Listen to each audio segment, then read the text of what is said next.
Et bonjour à tous, c'est Arthur, la chaîne CryptoRobot, j'espère que vous allez bien et on se retrouve aujourd'hui pour une nouvelle vidéo et plus que ça, on se retrouve pour une nouvelle stratégie de trading que vous allez pouvoir implémenter dans vos bots de trading et encore plus que ça, on se retrouve pour une stratégie qui a comme indicateur sous-jacent, indicateur principal, le Wu Manchu Cypher B. Il y a à peu près un mois, je vous avais fait une vidéo où je vous présentais ce fameux indicateur en vous décrivant trois paramètres, trois parties de cet indicateur. Donc la Wave 1, la Wave 2 et le Money Flow Index. Vous pouvez très bien retrouver ce code, bien évidemment, sur notre GitHub, totalement open source, gratuitement, dans la section, hop, code General Code Trading Bot, ou l'indicateur, on a fait une vidéo dessus. Bref, je m'égare, je reviens. Donc on avait fait une petite vidéo, on avait un peu discuté de la philosophie sous-jacente et on s'était donné rendez-vous à une date ultérieure pour parler d'une stratégie avec comme indicateur sous-jacent le Wu Manchu Cypher B. On l'a fait avec Tristan et voici les résultats. Donc on a une courbe qui est quand même très agréable à regarder, qui marche très bien depuis 2020, 2021, 2021 ça a vraiment explosé et on se rend compte que le marché a eu clairement des hauts et des bas avec des très gros tops de marché et des très gros bottom de marché. Et pour autant, notre stratégie a continué avec une tendance haussière très claire. On se rend bien compte, quand on regarde le drawdown, on n'a que moins 25%. Certes, c'est un gros drawdown, mais pour une stratégie de trading, quand on sait qu'on a des tokens qui ont perdu, je crois, 70, 80, 90% de leur valeur, on est en multicoin ici, ça fait clairement réfléchir, et on se dit qu'on serait en positif, alors que si on était rentré sur certains tokens, à ce moment-là, on pourrait très bien être en négatif. En performance, on est à 847%, donc on fait mieux que le marché, donc on a un risque inférieur, et on a une performance supérieure. Ce qu'il faut aussi se dire, c'est on est en bottom de marché, nous on est presque en top de portefeuille, donc quand le marché repartira, bien évidemment les performances passées ne présagent pas les performances futures, mais si la stratégie continue à plutôt bien marcher, et là, le marché repartira de très bas, alors que notre portefeuille, lui, partira de presque son top. Donc, bien évidemment, c'est très intéressant. On a un profit moyen de 4%, c'est très bien. Win rate qui s'approche de 50%. On n'a pas énormément de trades. Je parle ici de jusqu'à 2017, donc on a 428 trades, ce qui n'est pas forcément énorme, mais on a un très gros profit moyen. Le code sera retrouvé sur notre GitHub, open source gratuitement, bien évidemment. La version live arrivera un tout petit peu plus tard, dans à peu près une semaine, je pense. Si vous voulez soutenir la chaîne, vous pouvez très bien prendre notre lien d'affiliation. La version live sera pour FTX, donc prendre notre lien d'affiliation pour FTX. Si vous n'avez pas encore de compte, ça vous permet de réduire vos frais et au même moment de soutenir la chaîne CryptoRobot. Et c'est le meilleur moyen pour nous soutenir. Encore merci pour ceux qui ont pu le faire et qui vont le faire dans le futur. On se retrouve sur TradingView. Donc dessus, je vous ai mis tous les indicateurs qu'on va avoir besoin pour définir cette stratégie. Premier indicateur, classique, vous l'avez deviné, c'est le Wu Manchu Cypher B, avec les trois parties, la vague 1, la vague 2, les petites vagues bleu foncé et bleu clair, et enfin le Money Flow Index, c'est la vague qui oscille entre du rouge et du vert.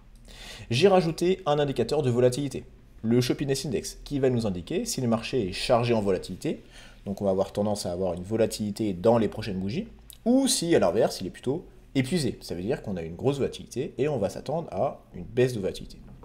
Enfin, j'ai rajouté un indicateur de tendance, du moins deux, c'est les EMA. Une EMA long terme, 200, la rouge, et une EMA moyen terme, 50, la verte. On retourne sur le code et on va regarder à quoi ça correspond. Première condition, pour rentrer en position, il faut qu'une EMA short soit supérieure à notre EMA long. EMA short, c'est notre EMA 50. Ça veut dire que on va avoir une tendance clairement bullish, plutôt haussière. Si on a une EMA moyenne au-dessus d'une EMA longue, ça veut dire quand même une tendance plutôt bullish. Donc on va essayer de se protéger de toutes les phases de baisse qu'on peut avoir sur le marché, étant donné qu'on ne va faire que des longues. Par exemple, toute cette partie-là, où le marché on ne sait pas trop où il va, où il baisse, et on ne va faire aucun trade. Ça nous protège un petit peu. On retourne au code.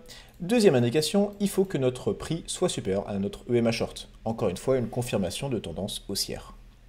Troisième indication, il faut notre Money Flow Index supérieur à 0. Ça veut dire qu'on veut que le marché récupère un peu d'argent, récupère de l'argent avec un Money Flow Index qui est en vert. Par exemple, juste ici. Si on est en vert, c'est une tendance plutôt bullish. Si on est en rouge, inverse, tendance bearish. Si c'est en rouge, ça veut dire que l'argent a tendance à sortir du marché. Donc on a double indication pour essayer de savoir si on est en tendance bullish ou bearish. On retourne sur le code. Il faut que notre wave 1 et notre wave 2 soient inférieurs à 0. Pourquoi? On a un indicateur qui oscille autour de 0. Il a tendance à aller vers le bas, donc en dessous de 0, quand on a eu une grosse baisse, et à l'inverse, il remonte quand le marché, lui aussi, remonte. On va chercher des wave 1 et des wave 2 en dessous de 0 pour essayer d'aller récupérer les rebonds. Si on a une wave 1 et une wave 2 en dessous de 0, ça veut dire qu'on a eu de la baisse, et donc on peut s'attendre à ce que ça remonte. C'est pour ça qu'on ne va aller chercher que des wave 1 et wave 2 inférieurs à 0. On retourne sur le code. Il faut que notre wave 1 soit supérieur à notre wave 2. Ça veut dire qu'il faut qu'on ait un croisement haussier. Par exemple, ici, on a un petit rond vert, excusez-moi. Ça veut dire qu'on a un croisement haussier. Ça veut dire que notre wave 1 est au-dessus de notre wave 2.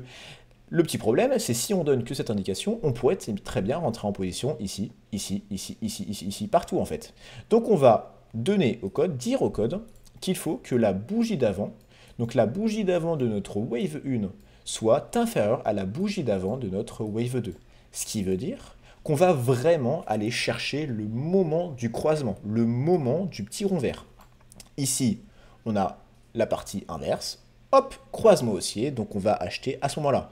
On va acheter à ce moment-là si on a un money flow index positif, si on a une moyenne mobile courte au-dessus de notre moyenne mobile longue, et si on a un prix au-dessus de notre moyenne mobile courte. On continue, il faut enfin un Shoppiness Index inférieur à 50. Ça veut dire qu'on veut un Shoppiness Index qui a un peu quand même épuisé sa volatilité. S'il est en dessous de 50, dans la zone médiane en dessous de 50, ou même en dessous de 30, voire 20, ça veut dire qu'on a vraiment donné beaucoup de volatilité et donc le marché va se calmer. En général, quand vous rajoutez le Shoppiness Index à vos stratégies dans cette configuration-là, vous pouvez même baisser à 40, 30. Ça va donner une indication et ça va rendre des stratégies un peu plus belles. Je vous invite à les tester sur les différentes stratégies que vous pouvez tester. Donc encore une fois, on résume. On veut déjà un croisement haussier sur notre wave 1, wave 2 inférieur à 0. Ici par exemple. On veut un money flow index positif. Pas le cas ici. On veut une EMA longue inférieure à l'EMA courte. C'est le cas ici. Il nous faut un prix au-dessus de l'EMA courte. C'est pas le cas ici. Et il nous faut un Shoppiness Index inférieur à 50. C'est le cas ici. Dès que vous avez une configuration qui marche, ça rentre en position. On est, comme je vous ai dit, en multicoin. Ça veut dire que ça va aller chercher si on peut rentrer en position sur le BTC ou sur l'Ethereum ou sur le Phantom ou sur le Sol. Ça va aller chercher là où on peut rentrer dessus. Et vous savez que les coins ont des dynamiques intrinsèques différentes. Étant donné qu'on est sur des EMA courtes et des EMA longues, mais en horaire, ça peut fluctuer au-dessus et en dessous assez rapidement. Donc certains tokens qui peuvent avoir des bonnes news peuvent très bien, dans une tendance plutôt baissière, repasser au-dessus de leur moyenne longue, aller chercher un peu de performance et après redescendre à la cave. On sait comment rentrer et maintenant il faut savoir comment sortir.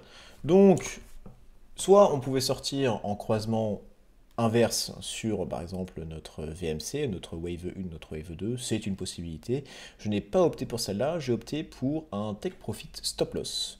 Donc, en Stop Loss, j'ai pris notre EMA long. Donc, techniquement, si on est dans une phase plutôt bullish, on a un prix qui est assez éloigné de notre EMA long terme. Donc, ça permet de ne pas être SL tout de suite si on a la volatilité. D'un autre côté, c'est un peu l'envers de la médaille. Si on est vraiment très très haut, qu'on prend une position et que ça baisse, et ça va prendre du temps à aller toucher notre EMA.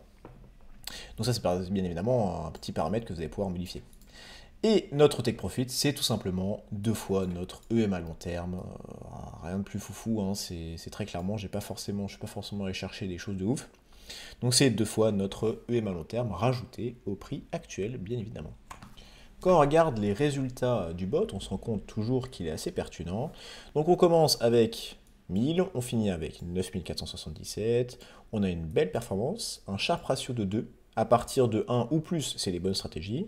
Comme je vous ai dit, un drawdown de 25%, ce qui est très intéressant quand on sait très clairement qu'on a, par exemple sur Trix, moins 35%, sur d'autres stratégies, beaucoup plus, avec des tokens sous-jacents qui ont beaucoup baissé, moins 25%, c'est très intéressant, surtout que le moins 25%, c'était à l'époque, c'est même pas aujourd'hui. On a une meilleure performance que le buy and hold. Sur le BTC, on a une meilleure performance, je crois, sur l'Ethereum. Sur certains autres tokens, on n'a peut-être pas une surperformance, très clairement, mais on a un risque beaucoup plus faible en sachant qu'on s'est exposé à plus d'actifs. On a un nombre de trades qui n'est pas si élevé que ça, 428 pour 5 ans, donc c'est pas énorme. On a un win rate qui se rapproche de 50, 45, c'est pas forcément très grave étant donné qu'on a un profit moyen qui est très bon. Donc si on continue avec une stratégie, une philosophie aussi bonne qu'actuelle, si on commence à augmenter les trades avec un profit moyen qui reste aussi intéressant que celui-là, ça pourra faire très clairement des très belles performances. Ici vous avez le détail des coins, on a à peu près les mêmes caractéristiques sur les différents coins, ce qui donne plutôt une bonne indication pour cette stratégie.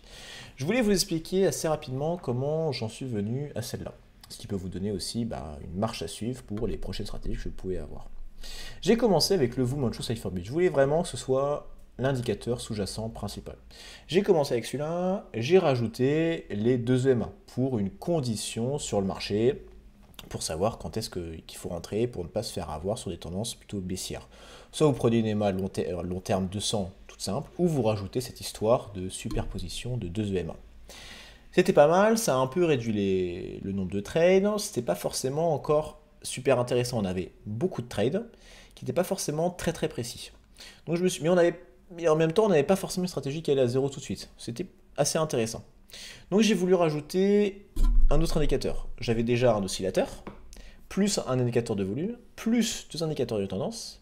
Il me restait quoi? Il me restait un indicateur de volatilité. Le Shoppiness Index, on l'apprécie énormément. Et c'est pour ça que je l'ai mis avec cette fameuse condition des 50, j'en ai testé quelques-unes. Et avec cette fameuse condition des 50, et en single coin, ça diminuait énormément le nombre de trades, normal. Ce qui faisait que sur un seul token, c'était pas forcément très intéressant parce que vous avez moins de 30 trades en 5 ans, donc c'est ridicule, ou en 2 ans je crois, donc c'est ridicule. C'est pour ça que je l'ai passé en multicoin. Vous avez les mêmes paramètres pour tout le monde, ce n'est pas forcément optimisé pour chaque token, mais c'est pas forcément une très bonne idée d'optimiser pour chaque token. Faut avoir une vision globale, et si ça marche bien, faut s'y tenir. Ça va permettre d'un peu moins être corrélé au marché actuel et de pouvoir mieux s'adapter pour le marché futur. Donc en général, on a une stratégie qui est cohérente, qui marche bien, qui va permettre d'aller chercher le rebond qu'on va avoir quand le marché repartira, avec un top de portefeuille, donc vraiment une belle progression. Sharp ratio intéressant, un profit moyen qui est très bon, s'il reste le même avec d'autres trades, ça va pouvoir faire des très belles choses. Encore une fois, les performances passées ne présagent pas les performances futures. Et quand on regarde ce qui s'est passé en 2007-2000 jusqu'à 2020 à peu près, il ne s'est pas passé grand-chose. On n'a pas perdu d'argent, mais il ne s'est pas passé grand-chose. Après, en même temps, il ne s'est vraiment pas passé grand-chose sur le marché classique, mais il ne s'est pas passé grand-chose, ce qui veut dire que faut faire attention. Cette stratégie marche très bien aujourd'hui. Est-ce qu'elle marchera aussi bien demain? Je ne sais pas, personne ne sait. Mais c'est une première indication pour cet indicateur Wu Manchu Cypherbit. Je vous invite, bien évidemment, à aller récupérer ce code sur GitHub. Je vous mettrai le lien dans la description. De le récupérer, de le modifier, de l'améliorer en fonction de ce que vous aimez, de ce que vous n'aimez pas, pouvoir vraiment qui devienne la stratégie qui va répondre à votre besoin, à votre appétence au risque. Vous pouvez très bien le rendre un peu plus risqué, potentiellement chercher un peu plus de performance, ou rajouter des indications sur la rentrée en position, par exemple avec un stochastic RSI, ce qui va faire augmenter, excusez-moi, votre performance potentiellement, faire un peu augmenter techniquement notre drawdown. Mais voilà, vous pouvez l'adapter, voir ce qui vous plaît, mais au moins vous avez un code qui marche honnêtement pas trop mal. Vous aurez la version live dans à peu près une semaine, un peu plus, sûrement. Vous allez pouvoir commencer à vous amuser et je l'espère, commencer à générer un algorithme fonctionnel sur vos différentes instances qu'on peut vous expliquer sur la chaîne CryptoRobot. Donc si la vidéo vous a plu, je vous invite à mettre un like, à vous abonner si ce n'est pas déjà fait. Si vous avez une question sur cette stratégie ou sur toutes les autres stratégies ou autres vidéos qu'on a pu faire, n'hésitez pas à rejoindre notre chaîne Discord, on répond à toutes vos questions là-bas. Et pour ma part, je vous souhaite une très bonne journée et on se retrouve très bientôt pour une prochaine vidéo. À toutes.